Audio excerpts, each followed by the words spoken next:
Assalomu alaykum. Amrabat avtosavdo obunaçıları. Bugün 2025 yıl 2 oktyabr günü sizlere Xudo xohlasa Damas izleyen dostlarımız için Ege'lerden Damas avtomobili gelip turibdi. 2024 yılda ishlab chiqarilgan mashinamiz paket. Hamma narsasi tayyor. 4 tane yumshoq balonlar qo'yilgan Neomax'dan. Metan gazlari va ishlari döşelgan. Mashinada 100 so'mlik расход yo'q. Kraskalari 100% radnoy. Maşinde pırçılgan hiç qanday defekt yok, hurmatli obunachilar. Damas alaman deb dostlarınıza ish videoni tashlab qo'yishni unutmanglar. Mashin tayyor holatda, haydamaga bemalol kelib, ko'rib, tekshirib olib haydab ketaverasiz. To'lcha oformleni etsanglar bo'ldi mashinda. Psixolog izlayan, lenonumla döşelgan. Mashinning yurgan probegi 7000 km yurib turibdi. 7000. Mashinda rasxod yo'q, hurmatli obunachilar.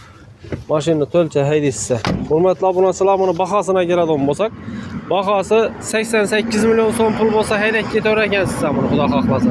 Ajoyib bahoda 88 million so'm mashinani haydab ketaverasiz. Mashina egalari Amrabat avtosavdoda bo'ladi. Bemalol telefonlashib bog'lanib kelaverasiz. Xohlasanglar kredit etamiz, xohlasanglar barter ishlab beramiz.